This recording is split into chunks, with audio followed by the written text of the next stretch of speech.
चलिए, आज जो है आप लोग का जो क्लास होगा एसटीटी का होगा और इसमें हम लोग सोशल साइंस के बारे में पढ़ेंगे। एक सेकेंड, ठीक है। तो सबसे दुखद खबर ये है कि आप लोग का एग्ज़ाम बहुत जल्द नेक्स्ट वीक में हो जाएगा, ठीक है। 4 से 10 तक की संभावना है कि आपके एग्ज़ाम हो जाएंगे। इसीलिए आप लोग को मैं बिल्कुल फ्री में, कोई आपको अभी फ़िलहाल चार्ज लगेगा नहीं, कोई भी चार्ज नहीं देना है, क्लास कंटिन्यू रहेगा। चूँकि और मेरा प्रयास होगा कि आप लोग एस्टेट ज़रूर निकालिए, ठीक है। एस्टेट निकालेंगे और हो ना हो फिर 2-3 मंथ के बाद आपका बीपीएससी कहीं ना फिर से आ जाए, ठीक है। तो इसीलिए आप लोग के लिए बहुत ज़्यादा ज़रूरी है फ़िलहाल एस्टेट पास करना, खास करके बीएड वालों के लिए, ठीक है। बीएड वालों के लिए बहुत ज़रूरी है एस्टेट का एग्ज़ाम निकालना, चूँकि वो लोग 1 to 5 से तो बाहर हो ही गए हैं, मान के चलिए, ठीक है। तो उनको एक मौका सरकार दे सकती है कि आप एस्टेट पास किए रहिएगा, तब आप जा कर के फिर से हो ना हो बीपीएससी आपको 2-3 मंथ के अंदर ही फिर ना आ जाए। क्योंकि जिस प्रकार से बिहार सरकार के अंदर जो काम हो रहा है, ठीक है, वो थोड़ा सा अचंभित करने वाला काम हो रहा है। ये किसी के लिए भी कह सकते हैं कि दुखद समाचार होगा, लेकिन कोई बात नहीं है। अभी आपको फ़ायदा भी ये होगा, देखिए कोई भी समस्या आती है तो उसके साथ साथ कुछ फ़ायदा भी होता है। फ़ायदा ये है कि अभी आपने जो है मैक्सिमम पोर्शन जो आपका एस्टेट का भी है, खास करके जैसे जीके जीएस का पोर्शन है, रीजनिंग का पोर्शन है, मैथ का पोर्शन है जो कि आपके 50 नंबर में पूछे जाएंगे, और आप हिस्ट्री और पॉलिटिकल साइंस भी आपने अच्छे से पढ़ा है, तो आपका 50% तैयारी मान के चलिए आपका बीपीएससी के दरमियान ही हो गया है। अब थोड़ा बहुत आपको टीचिंग एप्टीट्यूड देखना होगा और मैं तरीका बता दूंगा, तो आप इजीली जो है आसानी से उसमें एकदम 30 में 20 प्लस ही स्कोर कर लीजिएगा, इसमें कोई शक नहीं है, ठीक है। तो जो होता है अच्छे के लिए होता है। अगर एग्जाम तुरंत हो भी जाए तो मतलब ये कह सकते हैं कि आपका जो बीपीएससी का जो आपने तैयारी किया उसी के मेहनत में आप ये भी निकाल लीजिएगा, ठीक है। तो जो हो रहा है अच्छे के लिए हो रहा है।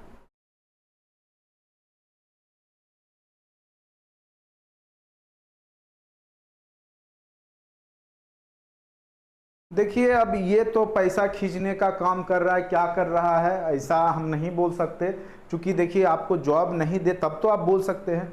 अब देखिए ऊपर से सुप्रीम कोर्ट का ही ये डिसीजन आ गया, तो इसमें राज्य सरकार देखिए क्या करती है, अभी भी कुछ भी कहना मुश्किल है, जल्दीबाजी होगी।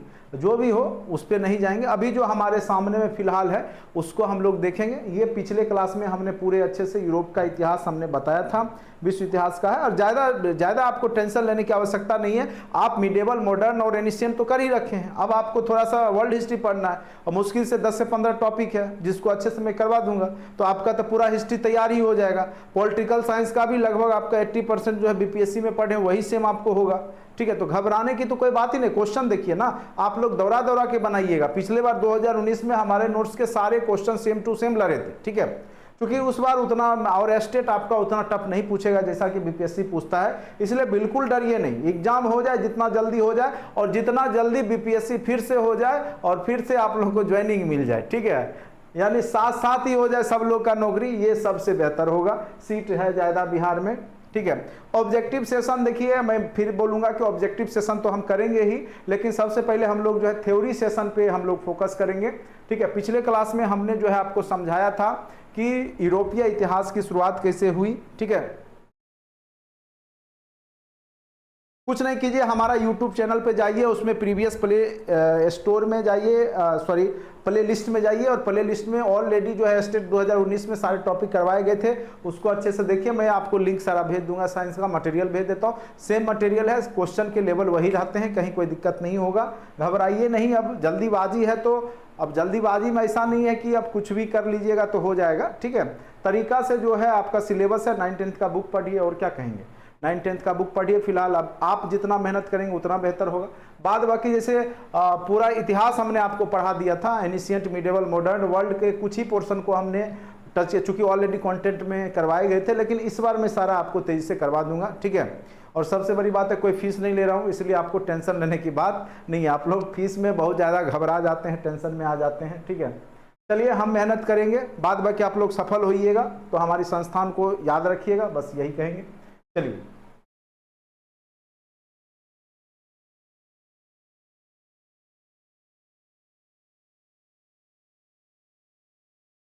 चलिए, पुनर्जागरण विश्व इतिहास का एक प्रमुख घटना है, जो कि पूरे इसके बाद ही आपको देखिएगा कि यूरोपीय इतिहास में बदलाव आता है, आधुनिक युग आता है।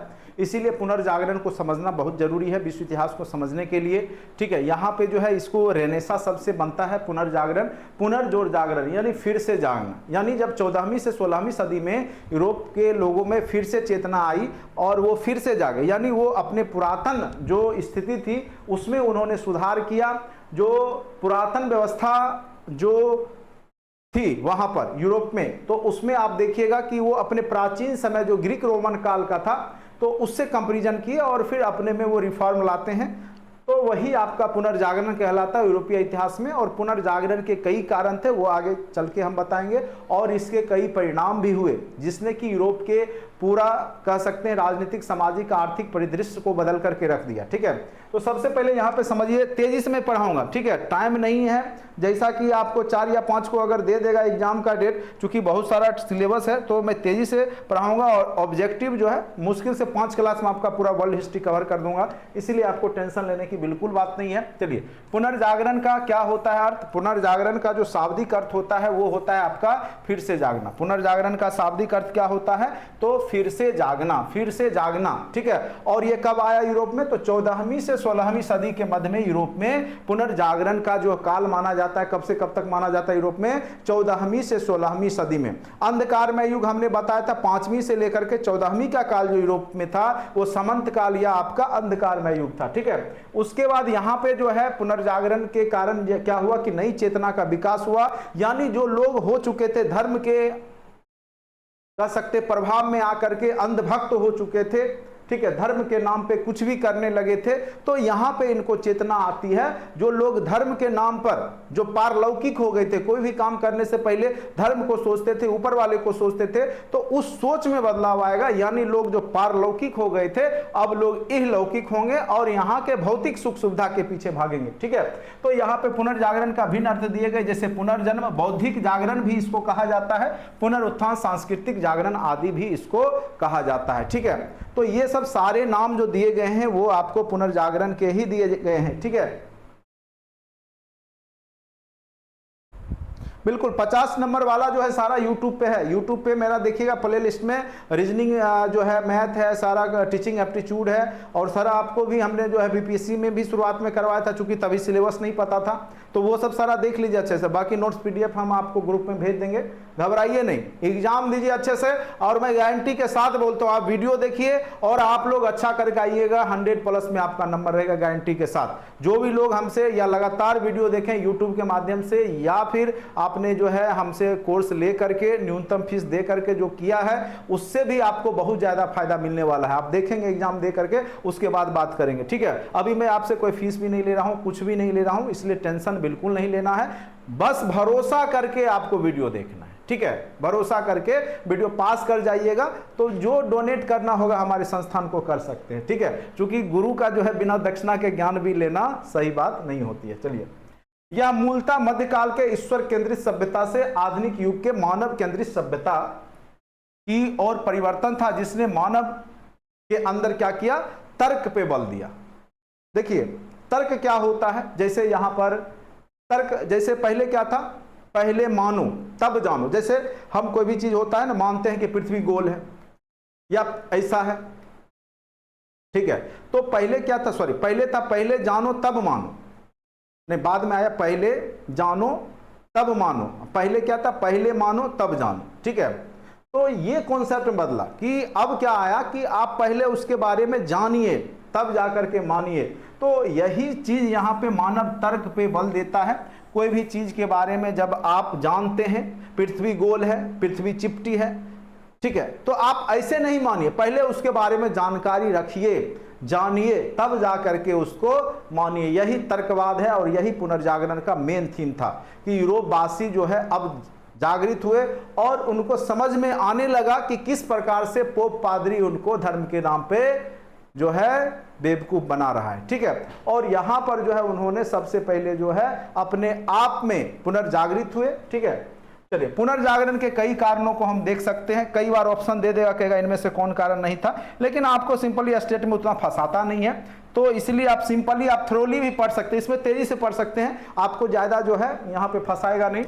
तो सबसे पहला कारण था धर्म युद्ध और सांस्कृतिक कारण। धर्म युद्ध मतलब जो आपका ईसाई और तुर्की जो खलीफाओं या इस्लाम धर्म के बीच में हुआ था, उसमें जो पोप पादरी बोलते थे इसमें ईसाइयों की जीत होगी, ठीक है, ऐसा ऊपर वाले कहते हैं। तो ऊपर वाले के नाम पे जो है ये झूठ बोल रहे थे, और इसमें क्या होता है कि इस युद्ध में, इस धर्म युद्ध में ईसाई जगत की हार होती है, ठीक है, और इस्लाम जो तुर्की होता है वो जीत जाता है। तो इसको जो भी वहां पे सामंत थे जो यूरोप में थे, उनको एक तो बहुत ज्यादा वहां पे धन संपत्ति जो है उसका विनाश होता है धर्म युद्ध के कारण, और उसके बाद हार हो जाती है, जिस कारण से उनका जो है मन मुटाव हो जाता है पोप पादरियों से। क्योंकि पोप पादरी बोलते थे कि ये जीतेगा, तो उनको लग गया कि इसका कोई भी कनेक्शन ईश्वर से नहीं है, ये बिल्कुल झूठ बोल रहा है पोप पादरी। तो ये अपने आप में क्या करेंगे, पुनर्जागृत होने लगेंगे, ठीक है। दूसरा राजनीतिक कारण भी आगे चर्चा करेंगे। कस्तितूनिया का पतन, याद रखिए ये अत्यधिक महत्वपूर्ण प्रश्न बनेगा कि आपका पुनर्जागरण का प्रमुख कारण क्या था। तो 1453 ईस्वी में कस्तितूनिया का पतन हो गया, यानी जो कस्तितूनिया पर जो पहले यूरोपियन सम्राट था, ठीक है, रोमन सम्राट का यहाँ पे जो है हक था, इसको जो है तुर्की जो मुसलमानों ने उसको छीन लिया और वहां कब्जा कर लिया, जिससे कि अब क्या हुआ कि मध्य एशिया के रास्ते जो ये लोग एशिया पहुंचते थे, पूर्वी भारत का क्षेत्र या पूर्वी एशिया पहुंचते थे, वो बंद कर दिया है। जो आपके खलीफा लोग थे तुर्की लोग, उन्होंने जो है ये रास्ता बंद कर दिया। तो कस्तितूनिया का जब पतन हुआ तो स्वाभाविक है कि रास्ता बंद हुआ तो वो दूसरा रास्ता खोजेंगे, और इसी कारण से भौगोलिक खोज होने लगेगा, समुद्र का रास्ता ढूंढने लगे। उसके बाद देखिए सामाजिक कारण भी आगे चर्चा करेंगे, आर्थिक कारण भी हम लोग देखेंगे। तो तेजी से आप लोग बस समझते जाइएगा। धर्म युद्ध, कई बार पूछेगा कि धर्म युद्ध किन दो धर्मों के बीच में हुआ था, जैसा कि ऑब्जेक्टिव हम लोग कर रहे थे उसमें भी था। तो यह जो धर्म हुआ था ईसाई वर्सेस इस्लाम के बीच में हुआ था, क्रिश्चियन और जो है इस्लाम धर्म को के मानने वालों के बीच में आपका हुआ था, ठीक है। थोड़ा सा जो हमने आपको पीडीएफ दिया है अभी भेजा, तो हो सकता है उसमें टाइपिंग मिस्टेक होगा, क्योंकि हमने इसको अभी तक रिव्यू किया नहीं था। अभी मैं टॉपिक वाइज पढ़ाता, आराम आराम से उसको देख देख करके सुधारता, लेकिन जल्दीबाजी में हुआ, इसीलिए सारा टॉपिक तैयार है, ठीक है। बशर्ते इसमें थोड़ा बहुत कहीं कहीं शब्द जो टाइपिंग मिस्टेक होगा वो आपको दिखाई देगा, तो वो उसके लिए माफ़ी चाहूँगा। मेरे पास टाइम का अभाव था, इसीलिए हमने अभी तत्काल आपको दे दिया है, इसको मुझे सुधारना है। अभी पढ़ाने वक्त में भी वो सब कुछ आ जाएगा, हो सकता है वर्ड टाइपिंग मिस्टेक का, ठीक है। तो उसको आप लोग जो है समझ लीजिएगा, ठीक है। क्रिटिसाइज नहीं कीजिएगा कि ये मिस्टेक है, ये गलती है, उतना आप समझदार हो चुके होंगे पढ़ पढ़ के यानी वीडियो देख कर।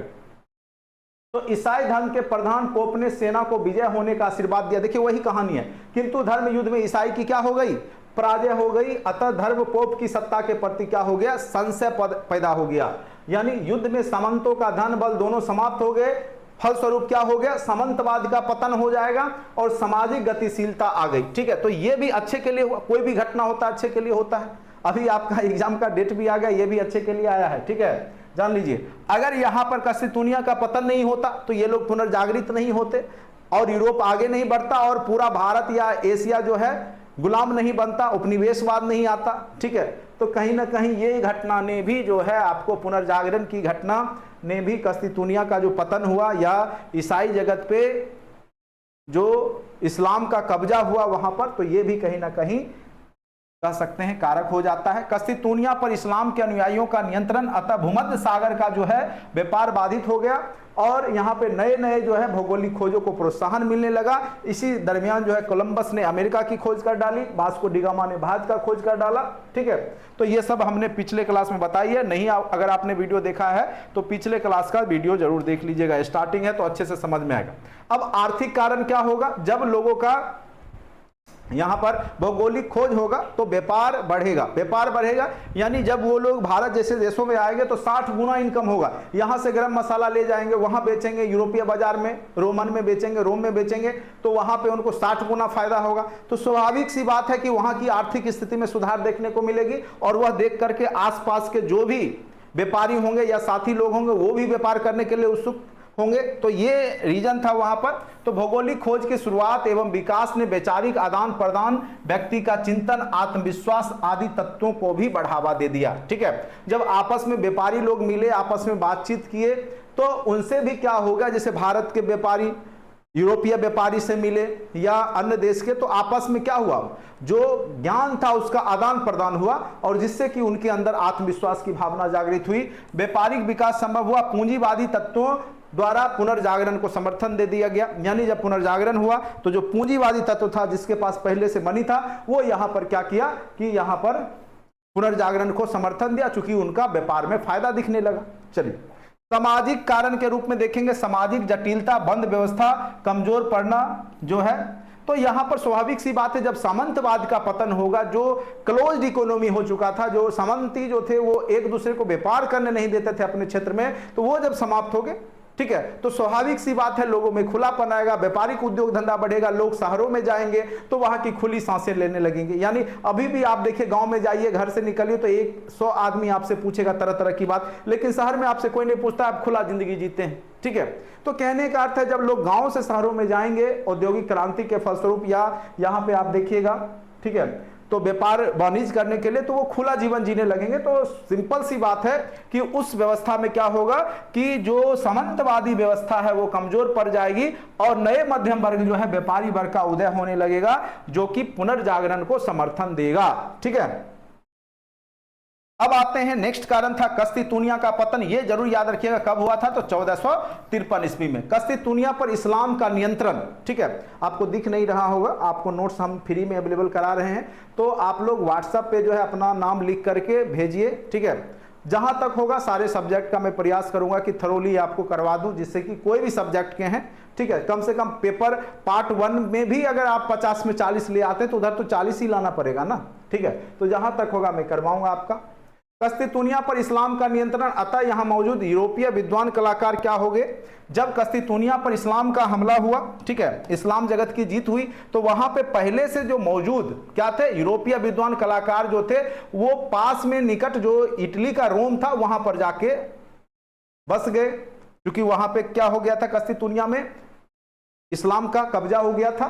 तो आसपास वो क्या किए कि इटली के क्षेत्र में पहुंचे और अपने साथ बहुत सारे साहित्य लिटरेचर भी ले गए, ग्रीक, और चूंकि इटली जो था, रोम जगह, वो पूरे ईसाई जगत का केंद्र था, तो वो पूरे यूरोप से जुड़ा हुआ था। जब ये लोग ग्रीक और लैटिन साहित्य लेकर के वहां पहुंचे इटली, रोम में, तो वहां से वह साहित्य का जो है प्रचार प्रसार पूरे, ठीक है, क्षेत्र में हो गया। चूंकि कागज का भी आविष्कार हो गया था, ठीक है, छपाई मशीन का भी आविष्कार हो गया था, तो ये सब साहित्य जो है, लोगों के विचार जो है एक दूसरे के आदान प्रदान होने लगे, जिससे रोमन साम्राज्य की मानवतावादी, ठीक है, जो प्रवृत्तियां थी पहले समय में, ठीक है, ग्रीक रोमन काल में, वो लोगों तक पहुंचने लगी और लोग फिर उसके बारे में सोचने लगे। अतः इन ग्रंथों के अध्ययन होने लगा और अतीत से प्रेरित होने लगे, अपने प्राचीन समय से प्रेरित होने लगे और वर्तमान को बदलने का प्रयास करने लगे और अपने तर्क पे जोर देने लगे। और यही तो है आपका पुनर्जागरण, अपने तर्क या बुद्धिवाद का प्रयोग करना। चलिए, प्रिंटिंग प्रेस का आविष्कार हो गया। कई बार पूछेगा कि सबसे पहले कागज या प्रिंटिंग प्रेस की शुरुआत हुई थी ऐसे चीन में, ठीक है, चीन से ही यूरोपीय देश पहुंचा था। सबसे पहले 12वीं सदी के आसपास जो है कागज का आविष्कार जो है चीन में हुआ था, ठीक है। तो प्रिंटिंग प्रेस और कागज के आ जाने से धार्मिक वैज्ञानिक चिंतन, जो आपका जो बाइबल था वो आपका प्रिंट होने लगा, वो जगह जगह जाने लगा, लोग उसको पढ़ने लगे, उसको समझने लगे, जिससे क्या हुआ कि पोप पादरी जो उसको गलत सलत उसका बखान करते थे, लोग खुद अब पढ़ करके समझने लगे उसको, तो उनको जरूरत नहीं पड़ने लगा। जैसे आपके यहाँ, हमारे यहाँ क्या है कि पंडित जी को बुलाते हैं, संस्कृत में है इसीलिए, हिंदी में रहता था हम लोग खुद भी पढ़ करके जो है कथा समाप्त कर लेते, ठीक है। तो यहाँ पर सिंपल सी बात है, जब उसका लोग अर्थ समझने लगेंगे, जब खुद पढ़ने लगेंगे, चूंकि अब उनके पास बाइबिल आ गया, तो स्वाभाविक सी बात है कि वहां पे जो है धार्मिक जो लोग होंगे, पोप पादरी होगा, उनका वर्चस्व घटेगा, ठीक है। तो अनुवाद स्थानीय भाषा में होने लगा। अब ज्ञान सर्वसुलभ हो गया, लोगों को गुमराह नहीं किया जा सकता था। बाइबिल घर में रखना शुरू कर दिए लोगों ने, अपने अपने घर में जो है बाइबिल रखना शुरू कर दिया, जिससे कि उनको समझ में अच्छे से आने लगी हर एक बात, ठीक है। तो ये कारण थे आपके पुनर्जागरण के। अब पुनर्जागरण की क्या विशेषताएं थी, विशेषताएं क्या थी उसको देखेंगे। मानववाद, ठीक है, मानवतावाद, यानी मानव को केंद्र में रख के सोचा जाने लगा, यानी मानव ही सर्वोपरि है। और आप देखेंगे भारत में भी जो स्वामी विवेकानंद आए तो सबसे ऊपर धर्म मानवों की सेवा करना ही बताया, ठीक है। सभी धर्म से ऊपर क्या है, मानवों की सेवा करना, ठीक है। उसके बाद व्यक्तिवाद। पहले क्या था, अगर चित्रकार जो है कलाकारी भी कर रहा है तो अपना नाम नहीं लिखता था, लेकिन पुनर्जागरण के बाद वो अपना नाम लिखने लगा, जिससे उसके व्यक्तिवाद का जो है विकास होने लगा। धर्मनिरपेक्षता, जो लोग एक दूसरे के धर्म के प्रति जो है नफरत कर रहे थे, वो वहां पे जब खुला विचार आया, चूंकि एक दूसरे से मिले, यूरोपीय लोग जो है एशिया आए, हिंदू मुस्लिम सबसे मिले, तो कहीं ना कहीं वहां पे जो है उनके अंदर विचार धर्मनिरपेक्षता की आने लगी। तर्क और बुद्धिवाद तो आया ही, मध्यम वर्गीय चेतना आया ही, सांस्कृतिक स्वाभाविक है, जब आपका धन दौलत बढ़ता है तो आप अपने संस्कृति का भी विकास करते ही हैं। सामंतवाद जो कि बंद अर्थव्यवस्था थी, उससे नुकसान हो रहा था, उसका विरोधी अब ये हो जाते हैं। बहुमुखी प्रतिभा का वहां पर विकास देखने को मिलता है। ठीक है, तो ये सब थे, उसकी विशेषता थी। ठीक है, अब आते हैं मानवतावाद क्या है। ईश्वर की जगह मानव को चिंतन के केंद्र में रखना ही क्या है, मानवतावाद है। यानी मानव के हिसाब से काम करना, मानवता के हिसाब से काम करना ही क्या है, आपका मानवतावाद है। व्यक्तिवाद क्या है, तो व्यक्ति के महत्व को साहित्यकारों ने या कलाकारों ने अपनी कृतियों पर जो है नाम लिखना शुरू कर दिया, क्योंकि इससे पहले जो है वो नहीं करते थे, और ईश्वर को उस कलाकारी या जो कृति होता था उसको डेडिकेट करते थे कि ईश्वर ने बनाया, हमने नहीं बनाया। लेकिन अब लोग अपना अपना नाम लिखने लगते हैं, हस्ताक्षर करने लगते हैं, जिससे उस व्यक्ति विशेष का महत्व बढ़ने लगता है। जैसे लियोनार्डो दा विंची, आपने सुना होगा नाम, एक बहुत बड़े जो है पेंटर भी थे, मोनालिसा जिनकी कीर्ति है, चित्रकार भी थे, एक बहुत अच्छे सिविल इंजीनियर भी थे, वास्तुकार भी थे, बहुत सारे, मतलब 16 गुण उनके अंदर था, 16 गुण। ठीक है, एक दो गुण नहीं।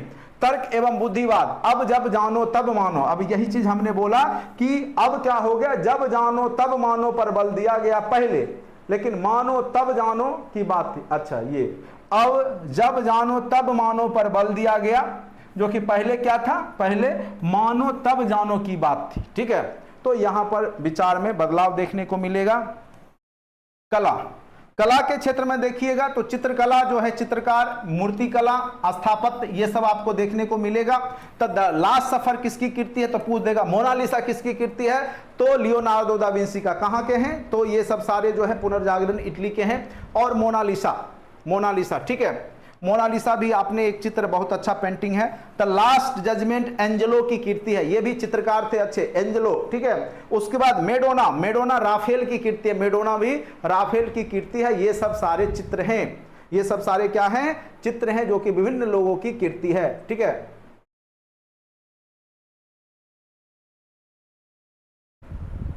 अब आते हैं बुद्ध बंधा गुलाम। ये मूर्तिकला के क्षेत्र में डेविड पाइटा माइकल एंजेलो के द्वारा बनाया गया था। तो माइकल एंजेलो चित्रकार भी थे, मूर्तिकार भी थे। फिर स्थापत्य के क्षेत्र में आप देखिएगा, जो स्थापत्य के क्षेत्र में जो आपको दिखाई देगा, लंदन में स्थित जो सेंट पॉल चर्च जो बनाए गए, कई बार पूछेगा, ये पूछा भी था, सेंट पॉल चर्च कहाँ स्थित है, तो लंदन में है। या पूछेगा सेंट पीटर चर्च कहाँ स्थित है, तो रोम में है। ये सब क्वेश्चन डायरेक्ट ऑब्जेक्टिव आपके एग्जाम में पूछेगा कि सेंट पीटर चर्च कहाँ है, तो रोम में है। उसके बाद संगीत के लिए ओपेरा और नाटक जैसे जो है वहां पे शुभारंभ हो गए। तो आपको पता होगा कि भारत में जो रंगमंच जो होता है, नाटक का जो है कलाकारी या नाटक का पर्दा जो आया था, वो रोम के द्वारा ही आया था, क्योंकि ये लोग पहले से उसके बारे में जानते थे। आज भी नाटक होता है तो आप देखते हैं पर्दा हटाते हैं, गिराते हैं, तो ये सब जो है रंगमंच वाला जो है सीन जो है रोम में ही स्टार्ट हुआ था। अब पुनर्जागरण के प्रभाव को देखेंगे, क्या क्या आर्थिक प्रभाव आए, सामाजिक, वैज्ञानिक, राजनीतिक और धार्मिक, इन सब प्रभावों को हम लोग देखेंगे अच्छे से, क्या क्या प्रभाव वहां पर देखने को मिला। ठीक है, सबसे पहला आर्थिक प्रभाव क्या आए, भौगोलिक खोजों में तेजी आई। स्वाभाविक सी बात है, पुनर्जागरण होगा, लोग जागृत होंगे, तो लोग भौगोलिक खोज यानी व्यापार के लिए एक क्षेत्र का खोज करेंगे। ठीक है, उसके बाद सामाजिक प्रभाव, आधुनिक प्रवृत्ति, जब मध्यम वर्ग आएंगे तो उनके अंदर जो है आधुनिक प्रवृत्ति आएगा, वो पुरातन व्यवस्था को त्यागना चाहेंगे, जो कि सामंतवादी व्यवस्था है। राजनीतिक प्रभाव, सामंतवाद का पतन हो जाएगा, नए राष्ट्र राज्यों का उदय होने लगेगा, यानी ऐसे राष्ट्र राज्य जो कि लोकतांत्रिक हो, ऐसे राष्ट्र राज्यों का उदय होने लगेगा। और मैकियावेली की कीर्ति द प्रिंस में आधुनिक, कई बार पूछ देगा, ठीक है, आधुनिक चिंतन की शुरुआत हो गई। तो मैकियावेली, द प्रिंस किसकी कीर्ति है, तो ये याद रखिएगा, मैकियावेली की कीर्ति है द प्रिंस। द प्रिंस किसकी कीर्ति है, तो मैकियावेली की कीर्ति है। ये भी क्वेश्चन पूछ सकता है, द प्रिंस किसकी कीर्ति है, तो मैकियावेली की कीर्ति है। इससे आधुनिक चिंतन का विकास होने लगता है। उसके बाद धार्मिक प्रभाव, धर्म सुधार आंदोलन यहां पे आपको देखने को मिलेगा। आगे इसके बाद हम लोग धर्म सुधार आंदोलन अभी तुरंत जस्ट इसके बाद ही करने वाले हैं, कहीं कोई दिक्कत नहीं। आपका 5 क्लास में पूरा वर्ल्ड हिस्ट्री ऐसे पढ़ा देंगे कि आप एक भी क्वेश्चन गलत नहीं बनाएगा, फुल गारंटी। अब है वैज्ञानिक प्रभाव। 15वीं से 17वीं सदी के विभिन्न प्रकार के आविष्कार हुए, जैसे कॉपरनिकस ने सूर्य केंद्रीय सिद्धांत दिया, यानी सौरमंडल के केंद्र में सूर्य है, यह बात किसने बोला?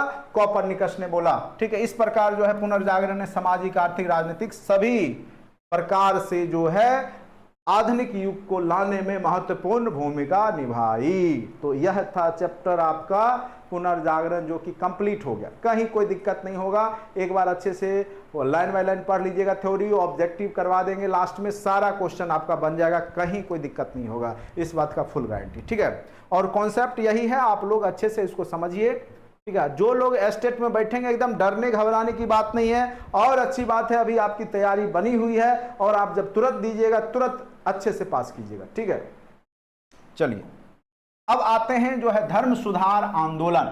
तो स्वाभाविक सी बात है, शब्द से क्लियर है, धर्म में जब सुधार होगा, जैसे आप देखिएगा भारतीय इतिहास में भी धर्म में सुधार होने लगता है।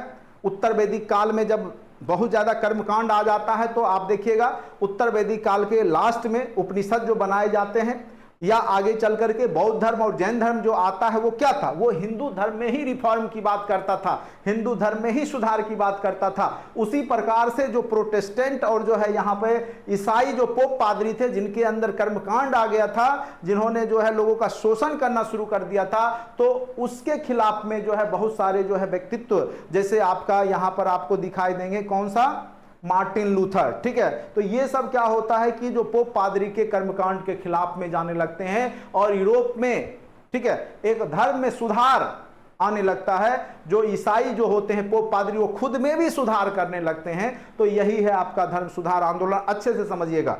ठीक है, तेजी से मैं पढ़ाऊंगा लेकिन कॉन्सेप्ट वही है, अच्छे से समझिएगा।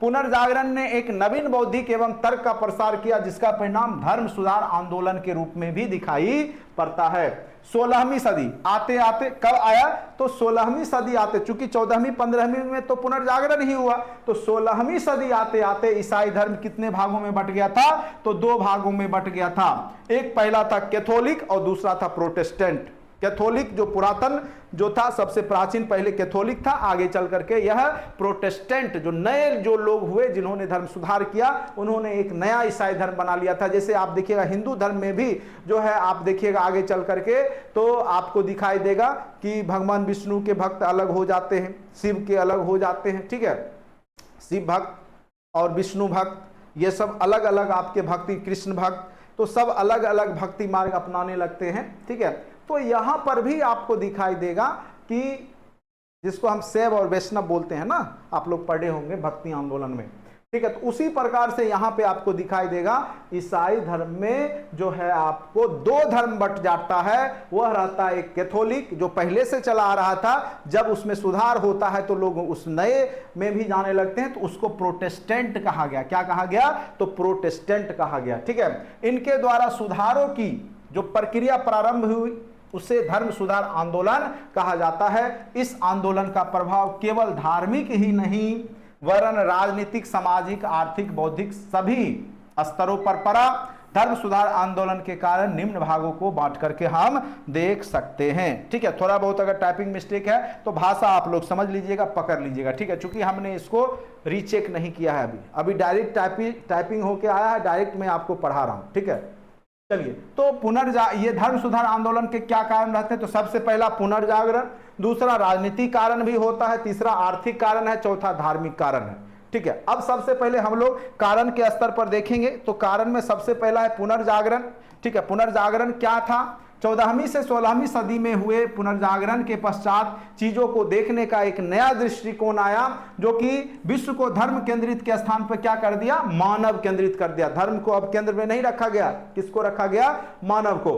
मनुष्य और ईश्वर के मध्य प्रत्यक्ष संबंधों पर जोर दिया जाने लगा, जो कि धर्म निरपेक्ष शिक्षा का प्रसार, मुद्रण का विकास आदि तत्वों के विकास से धर्म सुधार आंदोलन का आधार तैयार हो गया। क्योंकि लोग घर घर में बाइबल रखने लगे, ठीक है, तो लोग पढ़ने लगे, उससे उनको चेतना जागृत होने लगी। ठीक है, तो धर्म निरपेक्ष, चूंकि लोग अब व्यापार करने जाते थे तो नए नए धर्मों से मिलते थे, नए नए धर्म के लोगों से, तो उनके अंदर धर्म निरपेक्ष की भावना भी जागृत हो गई। तो ये सब कई कारण थे जो कि धर्म सुधार आंदोलन वहां पर देखने को मिला। ठीक है, उसके बाद आते हैं धार्मिक कारण क्या था।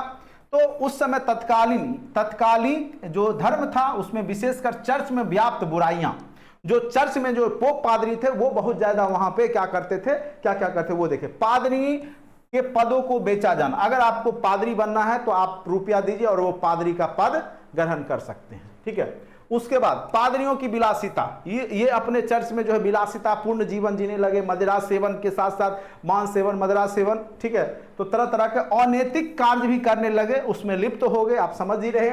उसके बाद क्या हो गया, आम जनता ये सब देख करके परेशान हो गई और कर्मकांड के नाम पर अतिशय हो जाने लगा, किया जाने लगा, शोषण किया जाने लगा, क्षमा पत्रों की बिक्री की जा। अच्छा, आपने मर्डर किया, कोई बात नहीं, 1 लाख का टिकट कटा लीजिए, टोकन कटा लीजिए, आपका मर्डर माफ। ठीक है, तो इस तरीका से ये लोग करने लगे, कोई भी गलत काम किया, पैसा है दे दीजिए, आपका जो है वो माफ। ठीक है, तो इस प्रकार से उन्होंने क्या किया कि कर्मकांड के नाम पर अतिशय करने लगे और क्षमा पत्र, यानी अगर आपने कोई गलती किया है तो आप क्षमा पत्र खरीद करके आप माफी ले सकते हैं। आप समझ सकते हैं आप कितना लोगों को बेवकूफ बनाने लगे। तो धार्मिक है तो सभी लोग तो बेवकूफ हो नहीं सकते, तो कुछ लोग समझदार भी होते हैं, तो उसने यहां पे विरोध करना शुरू किया। उसी में थे आपके मार्टिन लूथर। कौन थे? Martin Luther. चलिए,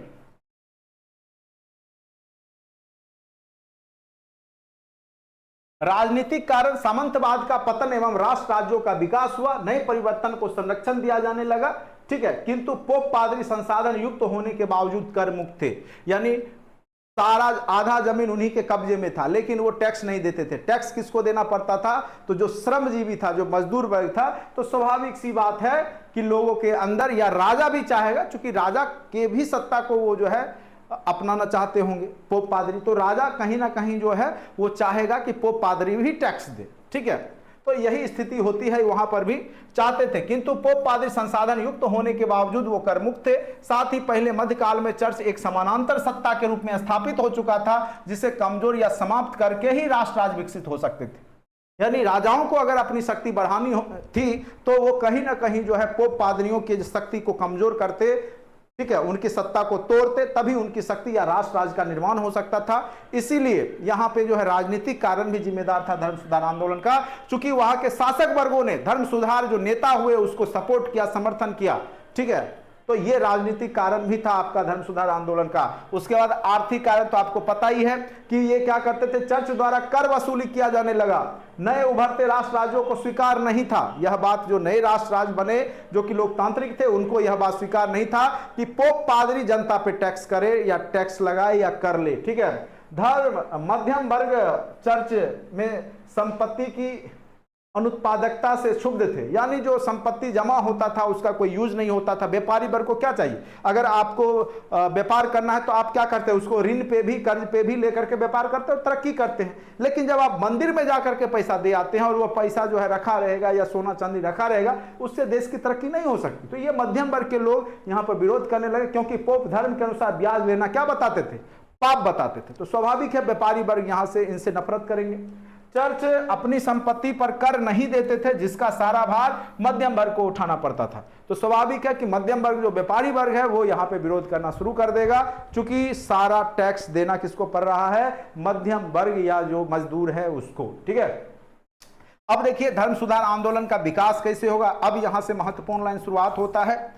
धर्म सुधार आंदोलन का व्यवस्थित विकास 16वीं सदी में किसके द्वारा किया गया था? याद रखिएगा, धर्म सुधार आंदोलन के प्रणेता यूरोप में मार्टिन लूथर। कौन है? Martin Luther. क्वेश्चन निश्चित रूप से पूछेगा। ठीक है, ने माना जाता है इसे, इनमें से पहले 14वीं सदी के, इससे पहले भी विंकलिफ नाम होगा, यहाँ पे मिस्टेक है। ठीक है, विंकलिफ, तो विंकलिफ भी थे जिन्होंने धर्मांतरण का, ये जो है धर्मांतरण का सिद्धांत का खिलाफ किया था। उसमें कहा जाता था कि जो मदिरा सेवन और जो मांस सेवन किया जाता है ईसा मसीह के याद में, उससे ईसा मसीह के शरीर का मांस बढ़ता है। तो इस तरह की जो है कॉन्सेप्ट को उन्होंने विरोध किया था, जिस कारण से इनको ईसाई धर्म में इनका विरोध हुआ और इनको जब इनको मृत्यु के बाद जब इनका दफना दिया गया था तो इनको निकाल के फिर जलाया गया था। इतना तक इनके साथ किया गया था। किसके साथ? तो विंकलिफ के साथ। ये आप देखिएगा यूरोप के थे, ठीक है, ब्रिटेन के, ठीक है। ने बाइबिल का अनुवाद अंग्रेजी भाषा में किया था तथा धर्म का पुरातन व्यवस्था की आलोचना की थी। तो सबसे पहले यूरोप में अगर धर्म सुधार की बात किया था तो विंकलिफ ने किया था स्टार्टिंग दौर में, इसीलिए इसको धर्म सुधार का प्राचीन तारा भी कहा जाता है यूरोप का, ठीक है। किंतु उस समय उन्हें धर्म विरोधी बताकर उनका बहिष्कार किया गया, लेकिन चूंकि वह था उस समय ईसाई पोप पादरियों का राज था तो यहां पर इनका विरोध किया गया और मरने के बाद भी ईसाई धर्म में इनको जब दफनाया जाता है फिर निकाल के जलाया गया था। यानी इतना तक इनके साथ किया गया था। लेकिन इन्होंने जो धर्म सुधार की बात की थी तो 14वीं सदी में ही यूरोप में यानी ब्रिटेन में इन्होंने धर्म सुधार की बात कर दी थी और द्रव्यांतरण के सिद्धांत के खिलाफ में चले गए थे, ठीक है। तो वो उस समय में अपने आप में किसी पोप पादरी का विरोध करना अपने आप में बहुत बड़ी बात थी। अभी भी आप देखिएगा अगर आप धार्मिक हो जाते हैं तो बहुत ज्यादा उसमें समस्या हो जाती है। अभी भी अगर आप सही भी हैं, कोई गलत भी है, कर्मकांड भी कर रहा है, लेकिन अगर आप उसके खिलाफ में बोलिएगा तो हो सकता है कि आपको उससे बहुत ज्यादा जो है नुकसान हो सकता है, ठीक है। लेकिन आप सही हैं फिर भी तो चूंकि धर्म के नाम पे जो है नहीं अंधा हो जाता है। चलिए अब थोड़ा सा घटना हम लोग देखेंगे मार्टिन लूथर का 1489 से 1546 ईस्वी। कई बार पूछेगा कि मार्टिन लूथर कब से कब तक, तो 1489 से 1546 के बीच में। और ये कहाँ के थे? तो मार्टिन लूथर को धर्म सुधार आंदोलन का प्रवर्तक माना जाता है। क्या माना जाता है? प्रवर्तक। इसने ईसाई धर्म के नए स्वरूप प्रोटेस्टेंट धर्म की शुरुआत की, जो कि पहले क्या था?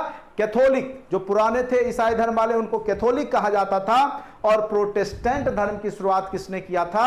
तो ये याद रखिएगा, प्रोटेस्टेंट धर्म की शुरुआत जो है किसने किया था? तो मार्टिन लूथर ने किया था, ठीक है। मार्टिन लूथर याद रखना है आपको।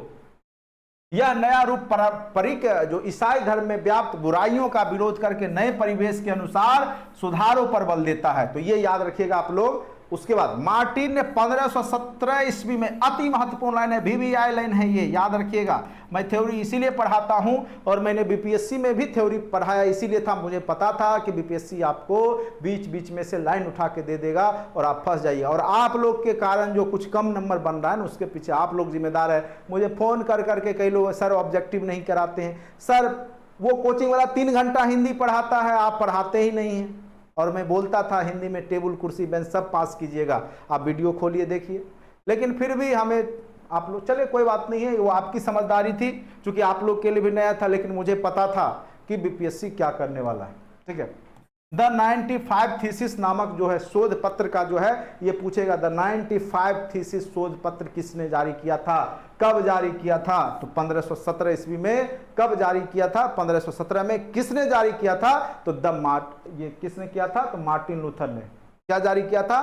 द 95 थीसिस, ठीक है, जिसमें चर्च के मान्यताओं को खुली चुनौती दी गई, ठीक है। और इस शोध पत्र की प्रमुख बातें निम्न थी। क्या लिखा गया था उस 95 थीसिस में? वो जानिए। कर्म कांडों का विरोध हो, मठ व्यवस्था समाप्त हो, जो मठाधीश बन के पोप पादरी बैठे हैं वो व्यवस्था समाप्त हो। जर्मन चर्च में स्थानीय जर्मन भाषा का प्रयोग हो, ना कि जो है दूसरे भाषा का प्रयोग हो, जिससे आम आदमी भी उस बाइबिल के पंक्ति को समझ सके, ठीक है। चर्च की समाप्ति, राज को वापस किया जाए, ठीक है। जो चर्च की जो संपत्ति है, संपत्ति जो प्रॉपर्टी है चर्च का, वो किसको दे दिया जाए? राज्यों को दे दिया जाए, राजाओं को दे दिया जाए। क्योंकि वहां पे वाणिज्यवाद चल रहा था, राजा व्यापारियों को अपना पूंजी देता था व्यापार करने के लिए। इसीलिए तो स्वाभाविक सी बात है, राजा का जो बड़ाई करेगा उसको राजा विरोध थोड़ा ही करेगा। राजा ने समर्थन दे दिया, वो जो यूरोप के जो शासक वर्ग थे उन्होंने जर्मनी के मार्टिन लूथर को समर्थन दे दिया, ठीक है। चलिए, इसीलिए देखिए मार्टिन लूथर की आलोचना भी होती है, क्योंकि वह जो है राजतंत्र चाहता था, वो लोकतंत्र में विश्वास नहीं करता था, ठीक है।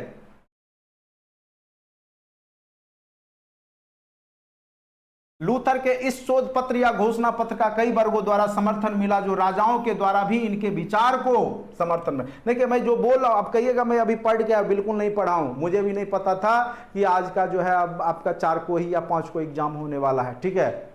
मुझे पता है, पढ़ा था मैंने बहुत पहले, ठीक है। तो मैं इसीलिए आपको पढ़ा देता हूं। तो मैं चाहूंगा तो एक दिन में पूरा विश्व इतिहास आपको अच्छे से समझा दूंगा, ठीक है, इतना मुझे पता है। और मेरा नोट्स मैं बता दे रहा हूं, थोड़ा सा मैं सुधार देता हूं, टाइपिंग मिस्टेक, उसके बाद मार्केट में इसको दे दूंगा। इसके टक्कर का आपको कोई नोट्स नहीं मिलेगा विश्व इतिहास का, पूरे इंडिया की बात मैं कर रहा हूं। लूथर के विचारों का व्यापक परिणाम क्या हुआ, ठीक है, क्या हुआ। अब देखिए 1555 ईस्वी में ऑक्सबर्ग की संधि के तहत क्या हो गया, लूथरवाद को मान्यता दे दी गई। किसको मान्यता दे दी गई, तो लूथरवाद को। कब, तो 1555 ईस्वी में। कौन सी संधि हुई, तो ऑक्सबर्ग की संधि पूछेगा, ठीक है। ऑक्सबर्ग की संधि कब हुई, तो 1555 ईस्वी में। ऑक्सबर्ग की संधि कब हुई, तो 1555 ईस्वी में, याद रखिएगा 1555 ईस्वी में ऑक्सबर्ग की संधि हुई, ठीक है। जो भी लोग जो मैसेज करते हैं ग्रुप में जुड़ने के लिए, घबराइएगा नहीं, सबको जोड़ेंगे, सबको प्रिंट आउट। कई लोग जुड़ते हैं तुरंत बोलते हैं सर आपने नोट्स नहीं भेजा, जैसे लगता है कि वो हमें जो है ऑर्डर दे रहे हैं। ऑर्डर करने से कुछ नहीं मिलेगा, मुझे जैसे होगा मैं आपको भेज दूंगा, ठीक है। परेशान होने की जरूरत नहीं है। आपका एग्जाम हो रहा है जल्दीबाजी में, मेरे कारण नहीं हो रहा है, इसीलिए मैं और आपको मदद करने का प्रयास कर रहा हूं। तो ऑर्डर मत दीजिएगा मुझे, ठीक है। मुझे जो होगा मैं अपने आप आपको दे दूंगा। आप लोग केवल और केवल पढ़िए, वीडियो देखिए और परीक्षा दीजिए। ऑर्डर प्लीज ऑर्डर नहीं दीजिएगा, नहीं तो कुछ भी नहीं दूंगा, ठीक है। कई लोग मतलब व्हाट्सएप ग्रुप में जोड़ने के लिए मैंने बोला कि आप मैसेज कीजिए, अब करे सर तुरंत जुड़े तुरंत नोट्स। अरे भाई सब जुड़ जाएंगे, कम से कम 200-400-1000 आदमी जुड़ जाएंगे तो मैं सारे को नोट्स दूंगा, इकट्ठे सबके पास चला जाएगा। तो तुरंत में परेशान के होने की कोई बात नहीं है। जो भी लोग यूट्यूब देख रहे होंगे बुरा नहीं मानिएगा, जो भी बात होता है मैं खुलेआम बोलता हूँ, ठीक है। आपको बुरा लगे अच्छा लगे वो बाद में अनुभव होगा मेरा, क्या एक्सपीरियंस है क्या है नहीं है। बहुत बात आपको बुरा लगेगा मेरा सामने में, लेकिन याद रखिएगा वो आपके लिए मैं बोल रहा हूँ।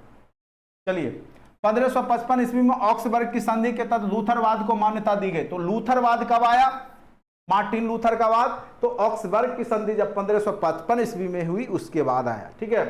अन्य देशों में भी अलग अलग प्रोटेस्टेंट सुधारक उभर करके सामने आए। प्रोटेस्टेंट का नया नया रूप लेकर के जो ईसाई धर्म में सुधार हुआ तो और भी सारे आ गए, ठीक है। स्विट्जरलैंड में जो था वो ज्विंगली नाम से एक धर्म सुधार आंदोलन हुआ और ज्विंगली नामक जो है ईसाई का ही एक ब्रांच बन गया। रिफॉर्म चर्च की स्थापना हो गई। काल्विनवाद आ गया। स्कूल कॉलेज के माध्यम से प्रोटेस्टेंट धर्म का प्रचार किया जाने लगा, तो एक कॉल्विन आ गया, वही ईसाई का ही ब्रांच हो गया। ये सब ईसाई धर्म का ही ब्रांच था कॉल्विन, ठीक है। तो उसमें जो है स्कूल आप भी देखते होंगे, सेंट पॉल, सेंट जोसेफ, ये सब क्या है, ईसाई मिशनरियां हैं। और ये सब धर्म का प्रचार जो है करने के लिए इंडिया आई थी। और फिर स्कूल कॉलेज, चूंकि बचपन से ही उसको अगर ईसाई धर्म के प्रति जागृत किया जाए तो वो बच्चों में धर्म सुधार यानी वो धर्म को अपना सकते हैं, ठीक है। वहीं जो इंग्लैंड में एंग्लिकन चर्च, एंग्लिकन धर्म बन गया और वहां पे जो है सुधारवादी स्वरूप दिखाई देने लगती है इंग्लैंड में। उसके बाद क्या हुआ, जब ये सब देखे कि ईसाई धर्म में बहुत ज्यादा लोग दूसरे, जैसे हिंदू धर्म में क्या हुआ, कोई शैव धर्म मानने लगा, कोई वैष्णव मानने लगा, नहीं तो अलग अलग होने लगे। कोई भक्ति का, कोई कृष्ण को माने, कोई राधा स्वामी, कोई राधे कृष्ण, कोई कुछ। तो कहीं ना कहीं फिर क्या हुआ कि हिंदू धर्म में भी, या बौद्ध धर्म मानने लगे हिंदू धर्म वाले, जैन धर्म, तो फिर क्या हुआ, हिंदू धर्म में भी रिफॉर्म हो गया था, शंकराचार्य ने कर दिया। जो ईसाई धर्म, जो जैन धर्म में था, बौद्ध धर्म में था, जैसे उसमें था नग्न अवस्था में रहना, तो उसमें भी आप देखिएगा शैव धर्म में भी जो होते हैं कुछ लोग जो है नागा सन्यासी, सब नग्न अवस्था में रहता है। वो सब क्या है, वो भी तो प्रति धर्म सुधार ही था। जब उन्होंने देखा कि जैन धर्म और बौद्ध धर्म के लोग क्यों आकर्षित हो रहे हैं, क्यों जा रहे हैं, क्या रीजन है, एक बांध चलाया उन्होंने, क्या किया कि भगवान बुद्ध को ही क्या किया, 10 अवतार में संज्ञा दे दी कि भाई ये कोई बुद्ध का अवतार कोई अलग नहीं है, ये भगवान विष्णु के ही 10वें अवतार हैं। अब लोग को लगा भाई बौद्ध धर्म में क्यों जाए भाई, क्योंकि वो भी तो हिंदू ही हैं, विष्णु भगवान ही हैं। तो वो फिर लोगों ने जो है वहां से जो है दूसरे धर्म यानी बौद्ध धर्म में जाना बंद कर दिया, ठीक है। तो यहाँ पर तो आप समझ सकते हैं कि तार्किक क्षमता, तो धर्म के नाम पे किसी को बेवकूफ बनाना कोई बड़ी बात नहीं है, ठीक है। तो यहाँ पे प्रति धर्म सुधार आपको दिखाई देगा, कैथोलिक द्वारा स्वयं में सुधार, ठीक है। तो कैथोलिक को लगा कि अरे भाई सब तो चले जाएंगे दूसरे धर्म में, ईसाई में ही, तो हम क्या करेंगे, ऐसा करते जो हम लोग गलती करते थे उसमें सुधार कर लेते हैं, जो हम लोग जो कर रहे थे कर्मकांड वो सब में सुधार कर लेते हैं, ठीक है, तो ये आपको क्या कहलाता है, प्रतिधर्म सुधार कहलाता है, जो कि प्राचीन समय से चलते आ रहा था। ईसाई धर्म जिसको कैथोलिक कहा जाता था, उसमें सुधार की बात होता है। धर्म सुधार आंदोलन के तहत ईसाई धर्म पुराने स्वरूप जो कैथोलिक द्वारा जो था धर्म, उसमें रिफॉर्म होने लगता है, उसमें सुधार की बात होने लगती है। उसी को हम प्रतिधर्म सुधार कहते हैं। प्रोटेस्टेंट के बढ़ते प्रभाव में प्रारंभ में छिटपुट हिंसात्मक प्रतिक्रिया भी हुई, परंतु एक समय अंतराल के बाद वैचारिक एवं संस्थागत स्तर पर स्वयं में सुधार की प्रक्रिया प्रारंभ किया गया। शुरुआत में इन्होंने क्या किया कि शुरुआत में जो है प्रोटेस्टेंट का विरोध किया, लेकिन आगे चल करके इनको आभास होने लगा कि ये अब रुकने वाला नहीं है, तो इन्होंने क्या किया कि खुद में ही धर्म सुधार करने लगे, खुद में ही धर्म सुधार करने। बहुत लोग ऑब्जेक्टिव रटने वाले होंगे, उनको मेरा क्लास समझ में नहीं आता होगा, मुझे पता है, ठीक है, लेकिन थ्योरी पढ़ाऊंगा, ऑब्जेक्टिव तो दो क्लास लूंगा, उसमें सारा ऑब्जेक्टिव ऊपर से नीचे तक रटा दूंगा, इसलिए टेंशन नहीं लीजिए, क्योंकि आपके अंदर कॉन्सेप्ट रहेगा तो आप अंदाजा भी, अब आपको पता चल गया धर्म सुधार के प्रणेता कौन है, तुरंत खोज लीजिएगा किधर गया मार्टिन लूथर, नहीं तुरंत आपका मिल जाएगा, नहीं तो फिर आप भोगते रहिए, रटिए, 2-3 ऑप्शन देगा, बस भटक जाइएगा। धर्म सुधार आंदोलन के तहत ईसाई धर्म के पुराने स्वरूप, ये सब हो गया। चलिए, धर्म सुधार आंदोलन का परिणाम क्या होगा वो देखिए। धार्मिक परिणाम, यूरोप में धार्मिक एकता का अंत हो गया। जो यूरोप में जो ईसाई का एकता था यूरोप वासियों के अंतर्गत, तो उसमें फूट तो स्वाभाविक है, क्योंकि यूरोप बटेगा कैथोलिक और प्रोटेस्टेंट में, कोई देश मानेगा कैथोलिक, कोई मानेगा प्रोटेस्टेंट, ठीक है। तो भारत में जो आए थे इंग्लैंड वाले, वो कैथोलिक चर्च वाले थे, कैथोलिक मानते थे, इसीलिए आप देखते होंगे कैथोलिक चर्च आज भी आपको जो है मिलेगा, ठीक है। कैथोलिक पुर्तगाल, स्पेन, इटली, फ्रांस, यहाँ के जो लोग थे, ठीक है, शुरुआती में पुर्तगाल, स्पेन, इटली और फ्रांस, और प्रोटेस्टेंट थे जर्मनी, नीदरलैंड, इंग्लैंड, रूस। देखिए इंग्लैंड का ऐसे आपका प्रोटेस्टेंट में ही जाएगा, ठीक है, लेकिन यहां पर भी आपको दिखाई देगा कैथोलिक चर्च भी है आपके देश में, ठीक है। तो प्रोटेस्टेंट और कैथोलिक दो प्रकार से यहां पे जो है धर्म बढ़ता है, और कई देश जैसे जर्मनी, नीदरलैंड, इंग्लैंड, रूस और पूर्वी यूरोप प्रोटेस्टेंट को मानते हैं, जबकि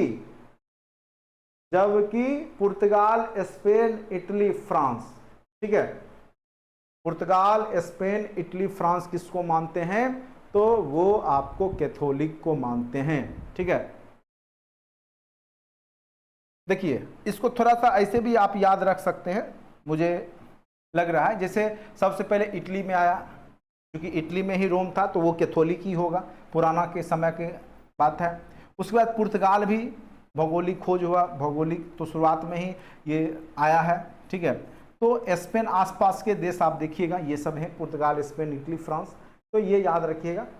जर्मनी में चूंकि सुधार होगा, जर्मनी के ही मार्टिन लूथर थे, तो उससे आप समझ जाइएगा प्रोटेस्टेंट ही आएगा, ठीक है। तो साथ साथ नीदरलैंड, इंग्लैंड, रूस, ठीक है, पूर्वी यूरोप, ये सब में आपका प्रोटेस्टेंट ही होगा। तो थोड़ा याद रखिएगा, हो सकता है पूछ दे, क्या पता, ठीक है, यहां नहीं तो बीपीएससी में तो पूछेगा।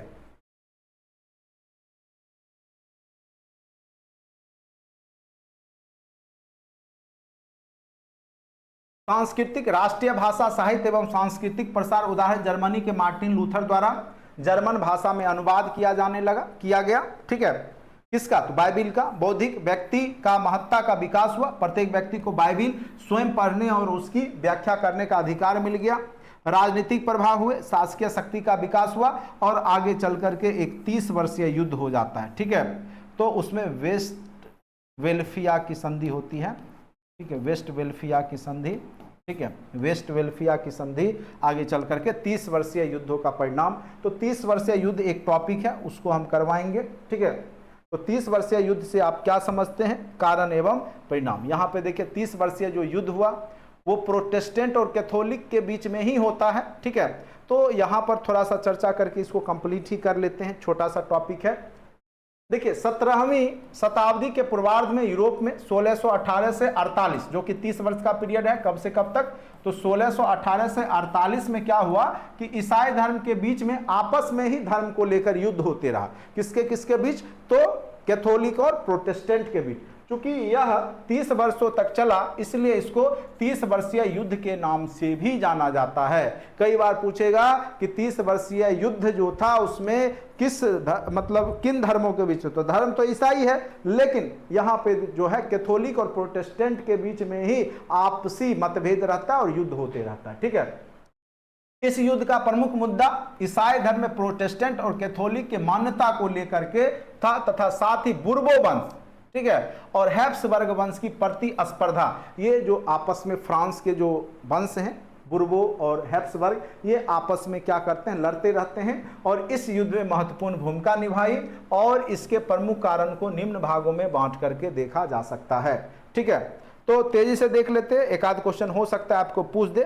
ठीक है, तो उससे आप यहाँ पे कर सकते हैं। सबसे पहला धार्मिक कारण है। 30 वर्षीय युद्ध का धार्मिक कारण मुख्यतः ऑक्सबर्ग की जो संधि हुई 1555, उसमें क्या हुआ था, लूथरवाद यानी प्रोटेस्टेंट धर्म को मान्यता दी गई थी।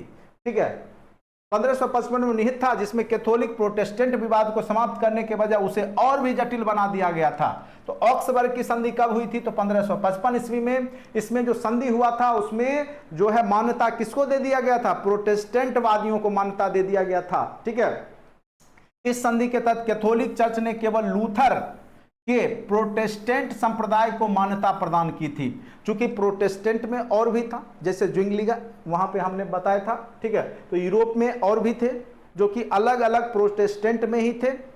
ठीक है, जैसे अभी मैं आपको दिखा दूं कि कौन कौन थे, ऊपर हमने अभी पढ़ा था। ठीक है, देखिए यहां पे एंग्लिकन कहां थे, इंग्लैंड में थे। काल्विन, ज्विंगली स्विट्जरलैंड में, तो ये सब भी तो प्रोटेस्टेंट में ही थे। तो कैथोलिक वालों ने क्या किया कि उनको मान्यता दे दिया, किसको, प्रोटेस्टेंट को, ईसाई धर्म, लेकिन इन लोगों को मान्यता नहीं दिया, तो ये आपस में संघर्ष करने लगेंगे। तो यही बात है यहां पर। ठीक है,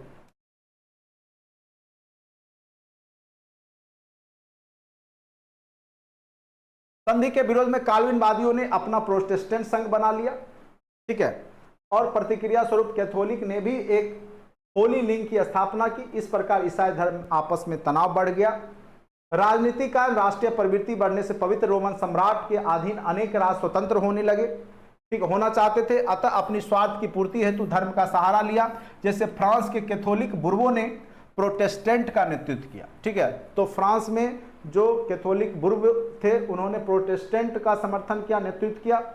आर्थिक कारण आता है यूरोप का बदलता सामाजिक स्वरूप, पूंजीवादी मनोवृत्ति के साथ पादरी शासन और धार्मिक वर्ग अपने अपने तरीके से सक्रिय हो गए थे। तत्कालिक कारण के रूप में आप देखिए, पवित्र रोमन साम्राज्य का अपनी स्थिति सुदृढ़ करने का प्रयास था। वस्तुतः बोहेमिया में उत्तराधिकार को संघर्ष ने प्रोटेस्टेंट और कैथोलिक अनुयायियों को आमने सामने कर दिया था।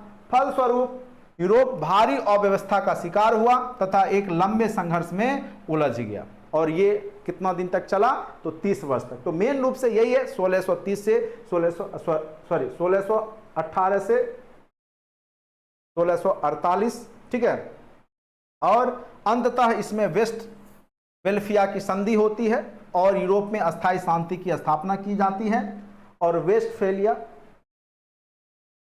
वेस्ट वेल्फिया की संधि होती है, वेल्फिया, ठीक है, कि संधि के प्रावधान ऑक्सबर्ग 1555 की संधि में परिवर्तन करके काल्विनवादियों को भी धार्मिक स्वतंत्रता का अधिकार दिया गया। यानी जो केवल प्रोटेस्टेंट को दिया गया था, अब वहां पर किसको दे दिया गया, तो काल्विनवादियों को भी, ठीक है, यहां पर अधिकार दे दिया गया। क्योंकि उससे पहले केवल और केवल मान्यता किसको दे दिया गया था, तो प्रोटेस्टेंट। तो मेन रूप से याद रखिएगा, जो ये 30 वर्ष का जो युद्ध था, 30 वर्षीय युद्ध, वो 1618 से 1648 के बीच में हुआ था। यूरोप में ही ईसाई धर्म के ही अंदर हुआ था। और वह जो आपका प्रोटेस्टेंट और कैथोलिक धर्म में जो प्रोटेस्टेंट को मान्यता दे दिया था, और जो प्रोटेस्टेंट के अलावे भी धर्म सुधार आंदोलन के तहत, जैसे ज्विंगलिंग और जो आपका जो हमने बताया ऊपर में, ठीक है, तो उन लोग को जो मान्यता नहीं मिलता है, तो इस कारण से ये आपका युद्ध देखने को मिलता है। ठीक है, तो मेन रूप से इसका यही थीम है। ठीक, और ऑक्सबर्ग की संधि 1555 में याद रखिएगा, इसमें लूथरवाद का मान्यता दिया गया और जो काल्विनवाद है उसको मान्यता नहीं दिया गया। ठीक है, अब क्या हो गया कि अब इसके जब अरे वेस्टफेलिया होना चाहिए, थोड़ा ये सब मैं सुधार दूंगा आपको। वेस्टफेलिया इस संधि के प्रावधान ऑक्सबर्ग 1555 की संधि में परिवर्तन कर काल्विनवादियों को भी धार्मिक स्वतंत्रता का अधिकार दिया गया। धार्मिक अदालतों में कैथोलिक एवं प्रोटेस्टेंट की संख्या बराबर कर दी गई, यानी जो धार्मिक अदालत थे उसमें कैथोलिक और प्रोटेस्टेंट जो धर्म मानने वाले जो पोप पादरी थी उसकी संख्या बराबर की गई। जनवरी 1624 ईस्वी तक चर्च की समाप्ति कर जिसका अधिकार था उसे स्वीकृति दी गई, लेकिन बाद में हुए परिवर्तन को अमान्य कर दिया गया। ठीक है, यानी 1624 ईस्वी तक चर्च की संपत्ति पर जिसका अधिकार था उसको तो दिया गया, लेकिन उसके बाद जो चर्च पे अधिकार आया था उसको यहाँ पे अमान्य कर दिया गया। और इस संधि के तहत 30 वर्षीय युद्ध जो आपस में ये लोग यूरोपवासी कर रहे थे वो समाप्त हुई। हॉलैंड स्विट्जरलैंड यूरोप के महत्वपूर्ण देश के रूप में स्थापित हुआ। ठीक है, तो एक नया देश बना और वो आपका 30 वर्षीय युद्ध का ही परिणाम था, हॉलैंड और स्विट्जरलैंड। ठीक है, परिणाम काल्विनवादियों को भी प्रोटेस्टेंट की तरह मान्यता और धार्मिक स्वतंत्रता दी गई। राष्ट्र राज्यों को पूर्ण संप्रभुता और पोप का जो हस्तक्षेप था पहले वो नहीं अब कर सकता था। राजनीति में धर्म का प्रभाव को समाप्त कर दिया गया, यानी राजनीति में अब धर्म का कोई भी प्रभाव नहीं होगा। युद्ध में घायल, युद्धबंदी और बीमार सैनिकों को इलाज एवं सुरक्षा संबंधी कानून बनाए गए। ठीक है, और जर्मनी पर काफी बुरा प्रभाव पड़ा। यूरोपीय देशों में जर्मनी काफी पिछड़ गया। ठीक है, इस प्रकार हम पाते हैं कि 30 वर्षीय युद्ध ने यूरोप का रूपरेखा बदल दिया, किंतु आगे चल करके वेस्टफेलिया की संधि द्वारा युद्ध की समाप्ति हुई और पूरे यूरोप में शांति की स्थापना हुई। ठीक है, तो इस प्रकार से आप विश्व इतिहास में जो है 30 वर्षीय युद्ध की घटना को देख सकते हैं। ठीक है, तो अति महत्वपूर्ण टॉपिक था ये आपका। ठीक है, 30 वर्षीय युद्ध। तो आज हमने आपको जो है 2-3 टॉपिक कवर किया है। ठीक है, तो तेजी से मैं आपको कवर करवाऊंगा, फिर आगे आपका ऑब्जेक्टिव सेशन भी लूंगा। ठीक है,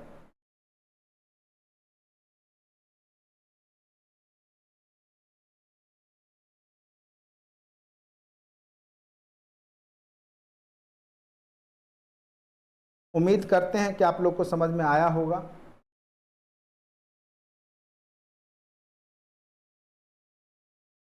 घबराइए नहीं, आराम से पढ़िए। ठीक है, ऐसे मैं आपको कोशिश कर रहा हूँ कि आप लोग को पूरा तेजी से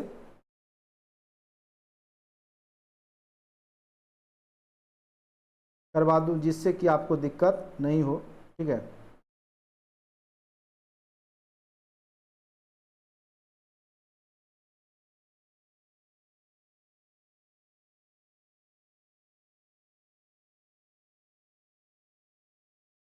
आज के लिए इतना ही रहने देते हैं। ठीक है, चलिए।